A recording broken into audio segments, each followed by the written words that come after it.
封神演义》里，伯邑考是周文王姬昌和太姒的长子，周武王姬发的兄长，被妲己设计陷害，后来被姜子牙在封神台封为中天北极紫薇大帝。然而在道教神话里，紫薇大帝的地位极高，仅次于三清天尊和玉皇大帝。道教神话里，众神被分为多个神部，像以九天应元雷声普化天尊及雷祖为首的雷部，雷部可以说是战斗力最强的神部了。雷部总部为神霄玉府，下设3省、4府、6院，东西华台、玄管庙阁及各诸司，各分曹局。此外还有火神组成的火部，瘟神为主的瘟部，山神河伯组成的山河部等等。不过神仙数量最多的还是星宿部。天上的星星有多少颗，天庭里就有多少位星宿神，北斗星君、南斗星君、28宿等等神仙都位列其中。紫薇大帝就是一位星宿神，他由北极紫微星神格化而来，其神职是协助玉皇大帝执掌天经地纬、日月星辰。紫薇大帝是众星之主，天上的星宿神都归他管辖。不仅如此，掌管冥界的丰都北阴大帝也是北极紫薇大帝的化身。紫薇大帝既是天庭星宿神部的最高神，也是冥界最高神的化身，由此可见他的地位之高。紫薇大帝麾下有4大护法神将，被称为北极4圣，分别是天蓬元帅、天游元帅、义圣元帅和真武大帝。天蓬元帅，我们大部分人是通过《西游记》知道天蓬元帅的，不过书中天蓬元帅的形象不佳，被黑得很惨，战斗力都不如孙悟空和一些妖怪。真实的天蓬元帅可不是这样。既然是紫薇大帝麾下神将，天蓬元帅的来历也是跟星宿有关。天蓬元帅是由天蓬星神格化而来，天蓬星为北斗9辰之一，北斗9辰应化分经而为9神也。9神者，天蓬、天任、天衡、天府、天鹰、天内、天柱、天心、天琴也。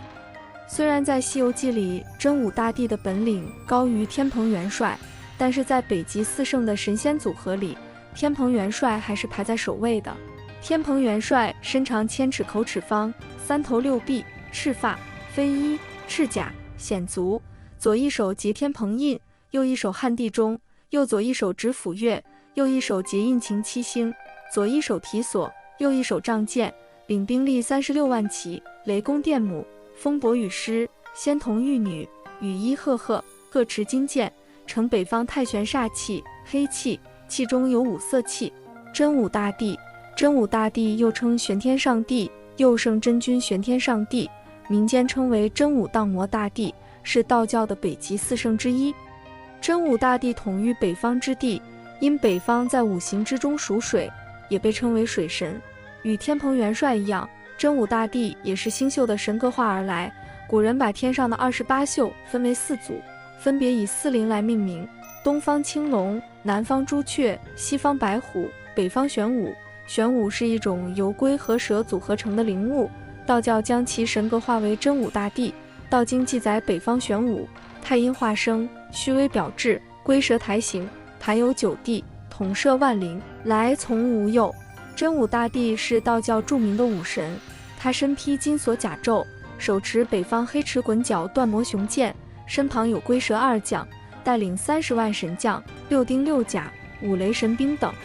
天游元帅，道经对于天游元帅是这么记载的：上左北地，下临9州，肩生4臂，象长3头，身披金甲，手执戈矛，云随不发，海逐深流，红光杳杳，紫气悠悠，雄风，猛雾嗖嗖，真气婉转，星斗回周，千神自朝，五岳巡游，金铜鼓吹，玉女歌讴，名列金阙，威震风幽，苍禽狮子，巨海蛟球，30万兵从我周游，逢妖即斩，遇鬼皆收，人遭尤善，岁月无休，降临福气，涤荡无忧。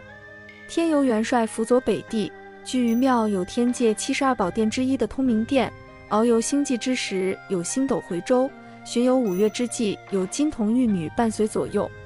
一切妖魔邪祟在天游元帅面前无所遁形，他逢妖寸斩，遇鬼擒收。义胜元帅。道经对于天游元帅是这么记载的：天庭位列，总3洞5雷之号令，掌8天9地之权衡，泯造化之枢机，辽真仙之将力，无邪不断，何鬼敢当？